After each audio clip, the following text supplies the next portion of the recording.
मी तुम्हाला विश्वास देतो की आमचं पोलीस खातं, कारण का मुळामध्ये हे फक्त आमच्या जिल्हापुरता विषय नाही आहे, राज्याचे मुख्यमंत्री जे गृहमंत्री पण आहेत ते ड्रग्ज आणि अंमली पदार्थाच्या बाबतीमध्ये अतिशय त्यांची कडक भूमिका आहे। ओके, माझ्या जिल्ह्यामध्ये अशा पद्धतीच्या अंमली पदार्थ आणि ड्रग्जचा वापर कमी व्हावं यासाठी आम्ही संपूर्ण आमची यंत्रणा काम करते आहे।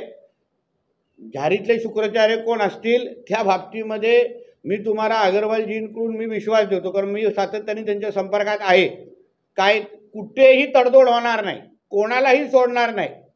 कोण कुठेही कितीही मोठा असेल, त्याच्या खिशात कितीही पैसे असतील, काही गोष्टी आमच्या महाराष्ट्र पोलिसांच्या संदर्भात आपण त्यांच्यावर अविश्वास दाखवू शकत नाही। मला असं वाटतं निलेशजींची जी भूमिका होती, राणे साहेबांची जी भूमिका होती, की आमच्या जिल्ह्यातल्या तरुण पिढी बाद होता कामा नये, आणि ती भूमिका आमच्या सरकारची पण आहे, आमच्या सगळ्यांची आहे। आणि म्हणून ड्रग्ज आणि अंमली पदार्थाच्या बाबतीमध्ये काहीच तडजोड होणार नाही। आम्हाला काय आमच्या इथे उडता सिंधुदुर्ग करायचा नाही आहे। पंजाब सारखा राज्य कसा बर्बाद झाला हे आम्ही लोकांनी अनुभवलेला ऐकलेला आहे, चित्रपट पण त्याच्यावर निघालेला आहे। म्हणून गोवा बाजूला असलं तरी तेही त्याच्यावर जोरदार उपाययोजना करतायत आमच्या प्रमोद सावंतजींच्या नेतृत्वाखाली।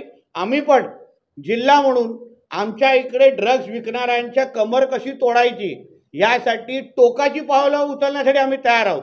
मी तुम्हाला सांगतो, येणाऱ्या काळामध्ये आमच्या पोलीस खात्याला अजून सक्षम करण्यासाठी देवेंद्रजींच्या नेतृत्वाखाली आम्ही एआयची मदत घेऊन अजून आमच्या या ड्रग्ज आणि अंमली पदार्थाच्या विरोधात जी आमची मोहीम आहे ती अजून सक्षम केली जाईल।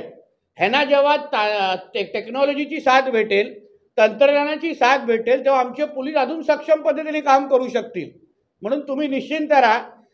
आमच्या कारकिर्दीच्या सुरुवातीला ही जी आपण चिंता व्यक्त करतोय, 2029ला जेव्हा आम्ही 5 वर्ष पूर्ण करू तेव्हा आमचा सिंधुदुर्ग जिल्हा हा ड्रग्ज अंमली पदार्थ मुक्त झाला असेल, हा विश्वास मी माझ्या जिल्ह्याच्या जनतेला देतो। आमच्या जिल्ह्यामध्ये मला आता अधिकाऱ्याचं नाव घेणार नाही, पण अधिकाऱ्याने एका पारंपरिक बीज विक्रेत्याकडे गेला, त्याच्याकडे वॉच ठेवत होते, त्याची विचारपूस केली। त्यांनी काय सांगितलं माहिती आहे? ज्या दिवशी नितेश राणे पालकमंत्री झाले त्याच दिवसापासून मी बीज विक्री बंद केलेलं आहे, आता मी चिकन विकतो। हे त्याचं त्यांना दिलेलं उत्तर आहे। म्हणजे पालकमंत्री कसा आहे, हिंदुत्व संदर्भात मी काय भूमिका घेतली आहे, गायीच्या संदर्भात मी किती कडवट आहे, हे या जिल्ह्याच्या बीज विक्रेत्यांना चांगल्या पद्धतीने माहिती आहे। आणि त्यांना माहिती आहे की ह्याच्याकडे तडजोड होणार नाही। पकडल्यानंतर त्यांच्या पाकिस्तानमध्ये बसलेला अब्बा पण त्यांना वाचू शकणार नाही। म्हणून निश्चिंत राहा, आम्ही सुरू केलेले कारवाई संदर्भात तुम्हाला निश्चित पद्धतीने आमच्या जिल्ह्यामध्ये बदल दिसेल।